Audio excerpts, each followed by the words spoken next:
Hello, I'm Mrs. Charity. Welcome to the Glorious Heritage Overview of Catholic Church History.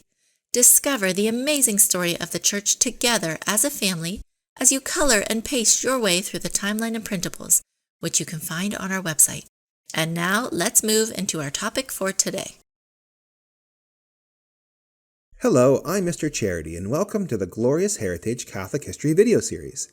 Today's topic is number 44, the Byzantine Emperor Justinian. Have you ever met a child who is always full of energy? Someone who never stops moving? Sometimes those children grow up to be very successful. Well, that was certainly true for Byzantine Emperor Justinian. Remember that the Western Roman Empire collapsed in 476, and there were no more Roman emperors in Rome. But also don't forget that the Eastern Roman Empire continued, and it became known as the Byzantine Empire, with the capital city of Constantinople. Justinian was the emperor of the Eastern Roman Empire, and he ruled from Constantinople. He reigned from 527 to 565. He was very sad that the Western Roman Empire was taken over by the barbarians, and he wanted to reclaim it. He knew how old and important the city of Rome was, and he knew that Christians needed protection from the barbarians. He decided to start a military campaign and sail to Italy and get it back. He chose his good friend, a smart army general named Belisarius, and led the way. But Justinian also had other problems to deal with. These ones were closer to home. For centuries, the Roman Empire had been making new laws. These laws were written down and followed so that society could have law and order. But after so long of making new laws, there just were too many of them, and it became hard to follow them all. So Justinian took on the huge task of taking all of those laws and writing them all over again in a shorter and simpler way. He wrote a book called the Corpus Juris Civilis, and it made life much easier for the people in the Byzantine Empire. Another big problem that Justinian faced was the huge riot in his city. This riot began because the chariot races in the city were too rowdy. You see, the people of Constantinople loved to watch their chariot races in a place called the Hippodrome, and the fans got very competitive. Well, a riot started and they burned down parts of the city. They even burned down a church. After Justinian stopped the riot and he brought back law and order, then he went to rebuild the city and also the church. Maybe you have seen pictures of it.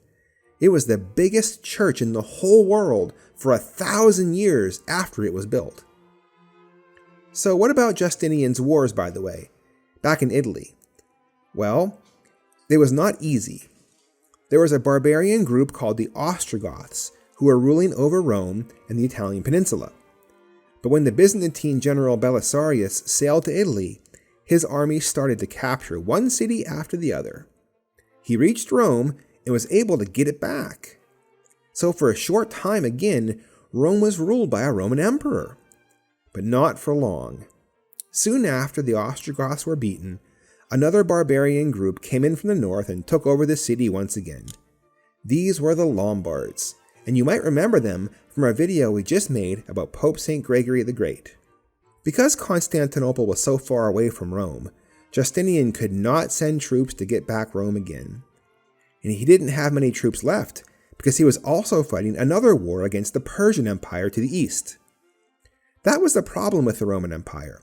It was so big, and there were so many other barbarians and empires that wanted to conquer it, that it took a lot of work to defend it all the time. But Justinian, he did a good job. He had a lot of energy, and he did a lot of work. Okay, now Mrs. Charity is going to tell you about the Church of Hagia Sophia. Hello, I am Mrs. Charity. Mr. Charity told you about the Grand Church of the Hagia Sophia. Hagia Sophia is a Greek name and it means holy wisdom. It was an enormous church filled with the most beautiful mosaics of Christ, the Church, Our Lady, and the Byzantine Emperor. The Church of Hagia Sophia was the biggest church in the world until St. Peter's Basilica was built in Rome in the 1500s. But sadly, the church of Hagia Sophia was turned into a Muslim mosque. You see, the Muslim Ottoman Turks conquered Constantinople in 1453 and turned this great church into a building for Muslims. Welcome back. Now let me tell you a story about those riots that Justinian put down. They were called the Nika riots. A long time ago, there was a big city called Constantinople. It was the capital of a powerful empire ruled by the emperor named Justinian and his wife, Theodora. The people in the city loved to watch chariot races in a huge stadium called the Hippodrome. There were two teams of racers, the Blues and the Greens, and the people cheered for their favorite team. Well, one day, some of the racers got into trouble and were sentenced to death by the emperor, but some of them escaped and hid in a church. Well, the Blues and the Greens joined forces and asked the emperor to spare them. But the emperor said no. The people got angry and started a riot.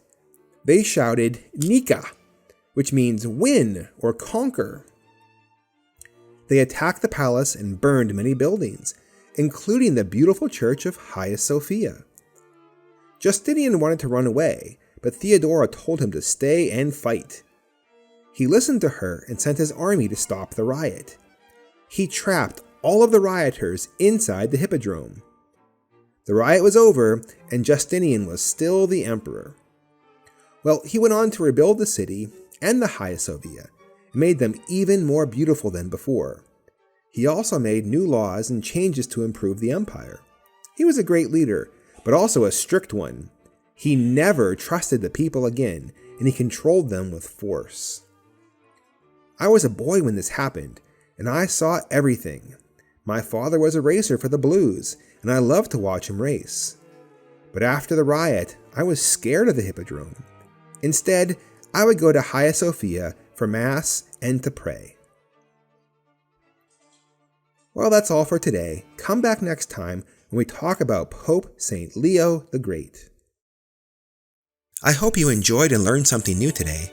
Visit our website, www.gloriousheritagecartoons.com, where you can find more educational supplements, cartoons, books, and printables. You can also follow us on YouTube, Facebook, and Instagram to get notified of our latest updates and videos. And if you like our work and want to support us, you can make a donation on our website or on Patreon.